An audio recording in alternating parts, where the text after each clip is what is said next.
प्रारंभिक पढ़ाई हमारी जो है वेस्ली इंटर कॉलेज आजमगढ़ से हुई।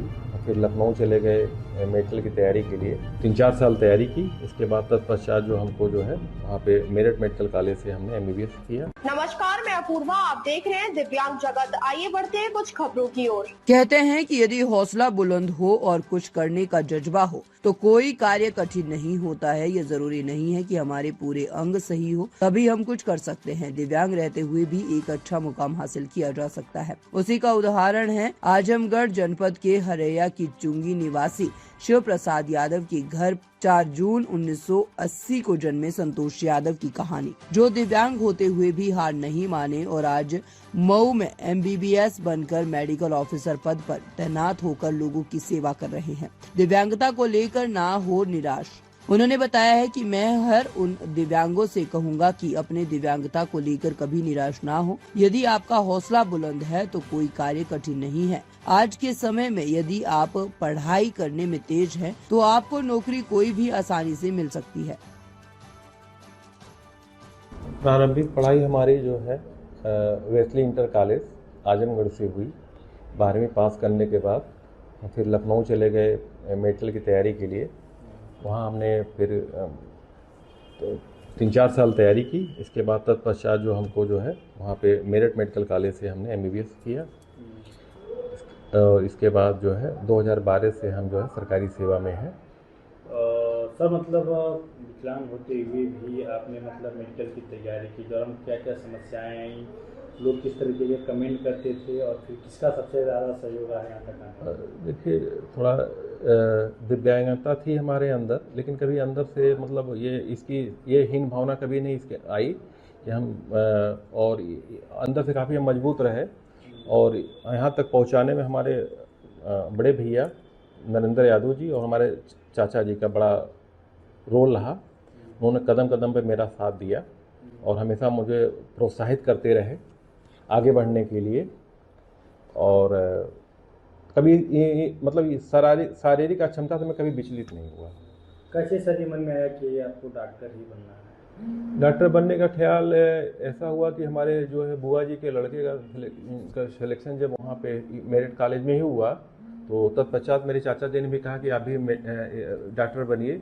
तत्पश्चात मुझे भी लगा कि नहीं, हमें भी डॉक्टर बनना चाहिए। इसके बाद हम तैयारी में लग गए और यहाँ तक हम पहुँचे। कितना साल सर लग गया तैयारी करने में और कब सफलता हासिल? नहीं, 4 साल लगा। 5वें साल में सिलेक्शन हुआ। 5वें साल में। तो लोग सर मतलब पढ़ाई के दौरान कमेंट भी करते रहे होंगे कि क्या कर दिखाएंगे, कैसे है या वैसे? नहीं, पढ़ाई के दौरान है तो समाज में तरह तरह के लोग हैं। कुछ अच्छे लोग हैं, कुछ बुरे भी लोग भी हैं, तो कुछ ऐसे भी कमेंट आते रहे। लेकिन कैसे सर उससे मतलब को फेस की? नहीं, ऐसा कभी इस चीज़ों को हमने कभी मतलब वो दिल पे ऐसा कुछ नहीं लिया, इसको पॉजिटिव रूप में ही लिया। और इसीलिए हम जो है अगर इस सब चीज़ों को ध्यान देते तो शायद यहाँ तक नहीं पहुँच पाते। और अंदर से बहुत आत्मविश्वास पूरी तरह से भरा हुआ था कि ये कोई शारीरिक बाधा नहीं है कि आपको आगे बढ़ने से रोक सकती है। अभी आपने देखा होगा UPSC एग्जाम में ऐसे दिव्यांग लोग मतलब जो है अभी सफलता हासिल किए हैं, अच्छी रैंक लाए हैं। या आप हतप्रभ होंगे उनकी सफलता को देख के। तो कभी ये होता है ना, मन के जीते जीत, मन के हारे हार। परिवार का सर कितना सहयोग रहा है? परिवार का 100% सहयोग रहा और पूरे परिवार ने सहयोग किया यहाँ तक पहुँचाने में।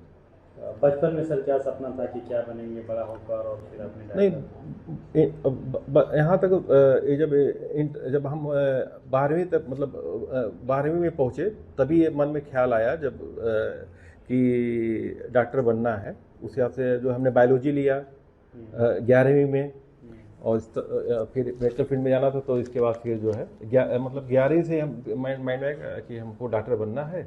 उस हिसाब से जो हम तैयारी शुरू किए।